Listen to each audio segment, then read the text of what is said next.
আপোনালোক সকলোৱে ইতিমধ্যে অৱগত যে আমাৰ মৰমৰ জুবিন গাৰ্গৰ যেটো পোষ্টমৰ্টেম কৰা কথা আছিল পোষ্টমৰ্টেমৰ কাম সম্পূৰ্ণ হ'ল আৰু এতিয়া জুবিন গাৰ্গৰ পাৰ্থিৱ শৰীৰ আমাৰ ভাৰতৰ ৰাষ্ট্ৰদূত বা আমাৰ যিখিনি বিষয়া আছে বা জুবিনৰ বন্ধু আছে তেওঁলোকক অৰ্পণ কৰি দিয়া হৈছে।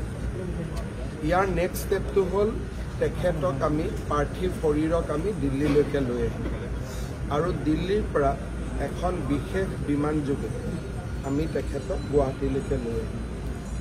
গুৱাহাটীত অহাৰ সময়টো আমি আপোনালোকক জনাম।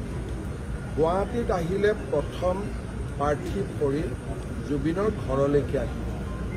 সেইখিনি সময়ত আমি বিচাৰিম যাতে কোনো ৰাইজ তাতে নাথাকে, কাৰণ জুবিনৰ পৰিয়ালটোৱে একান্তভাৱে অলপ সময় কটোৱাৰ সেইটোৱে শেষ সময়, কাৰণ এবাৰ সৰু সজাইত অহাৰ পিছত পৰিয়ালে জুবিনৰ লগত সময় কটাব নোৱাৰিব। গতিকে জুবিনৰ পৰিয়ালে আমাৰ পৰা বিচাৰিছে যে জুবিনৰ পাৰ্থিৱ শৰীৰ জুবিনৰ ঘৰলৈকে আহক আৰু জুবিনৰ 85 বছৰীয়া পিতৃক বা আন পৰিয়ালৰ যিখিনি পৰিয়ালৰ লোক তেওঁলোকে যাতে অলপ নিবিড় মুহূৰ্ত তাতে কটাব পাৰে। তাতে 1 ঘণ্টা সময় থাকিব আৰু সেইখিনি সময়ত আমাক বেয়া পাব নালাগে। আৰক্ষীয়ে আমি কৈছোঁ যাতে জুবিনৰ পৰিয়ালে জুবিনৰ লগত অন্তৰংগ সময় অলপ কটোৱাৰ পৰিৱেশ এটা যাতে সৃষ্টি কৰি দিয়ে। তাৰপিছত আমি সৰু সজাইলৈকে তেখেতক লৈ আহিম আৰু আমাৰ ইণ্ডোৰ ষ্টেডিয়ামৰ সন্মুখৰ যিখিনি জেগা আছে তাতে আমি জুবিনৰ পাৰ্থিৱ শৰীৰ ৰাখিম। যদি বহুত বেছি বৰষুণ আদি হয় তেতিয়াহ'লে কণ্টিজেঞ্চি হিচাপে এই জেগাটো আমি ৰাখি থৈ দিম, কিন্তু এইটো বিকল্প, তাতে আমাৰ ব্যৱস্থা হ'ব। তাৰ পিছফালে জুবিনৰ পৰিয়ালে থাকিব পৰা অলপমান ব্যৱস্থা কৰি দিয়া হ'ব। একেবাৰে নিকট বা খুব আত্মীয় মানুহখিনি অলপ চকীত বহিব পৰা ব্যৱস্থা কৰি দিয়া হ'ব।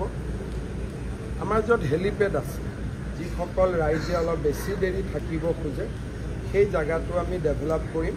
আমাৰ ইয়াৰ যিখিনি মাল্যাৰ্পণ আদি হৈ থাকিব তাতে আমি চায়ো থাকিব পাৰিম আৰু গুৱাহাটীত বাকী যিমান আমাৰ ভিজুৱেল প্লেটফৰ্ম আছে তাতো আমি গোটেই আমাৰ ইয়াত শ্ৰদ্ধাঞ্জলি অনুষ্ঠানটো আমি পোনপটীয়াকৈ দেখুৱাই থাকিম। আমি জানো যে আমাৰ ইয়াৰ টেলিভিশ্যন সকলেও দেখুৱাই থাকিব। তথাপিতো যিসকল ইয়াত কিছু সময় থাকিব খোজে তেওঁলোকৰ কাৰণে আমি থকাৰ ব্যৱস্থা কৰি দিম। আমি এনাফ টয়লেটছ আদিৰো ব্যৱস্থা কৰিম, খোৱা পানীৰো ব্যৱস্থা কৰিম আৰু অহাকালি আমি এইটো চিন্তা কৰিছোঁ যে নেশ্যনেল হাইৱেত আমি ট্ৰাকছ আদি সোমাব নিদিম। বাইহাটা চাৰিআলিত তেওঁলোক যাবগৈ, যাতে ইয়াত থকা পাৰ্কিং লটছখিনি আমি ল'ব পাৰোঁ, কাৰণ অসমৰ বিভিন্ন জেগাৰ পৰা মানুহ আহিব। আৰু অহাকালি ৰবিবাৰ আছে, অহাকালি বন্ধ দিয়াৰ কোনো প্ৰাসংগিকতা নাই, কিন্তু যিদিনাখন জুবিনৰ অন্তিম সংস্কাৰ হ'ব সিদিনাখন আমি বিদ্যালয় মহাবিদ্যালয় আদি নিশ্চিতভাৱে আমি বন্ধ দিম। এতিয়ালৈকে এইখিনি ব্যৱস্থা আমি কৰিছোঁ। মই আশা কৰিছোঁ যে কালি নিচেই পুৱাতে 6 বাজি বা 7 বাজি নিচেই পুৱাতে আমি জুবিনক গুৱাহাটীত পাম। আজিৰ দিনটো আমি আগ্ৰহেৰে অপেক্ষা কৰিব লাগিব।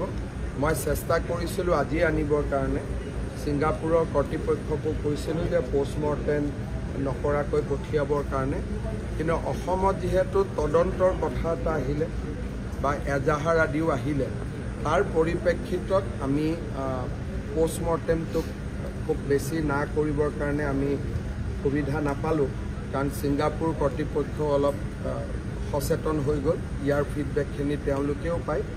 সেইকাৰণে আজি অনাৰ যিটো প্ৰচেষ্টা সেইটোত আমি সফল নহ'লোঁ, কিন্তু আজি নিশাৰ ভিতৰতে তেখেত দিল্লীলৈ আহিব আৰু দিল্লীৰ পৰা আমি বিশেষ বিমানেৰে তেখেতক গুৱাহাটীলৈ লৈ আহিম।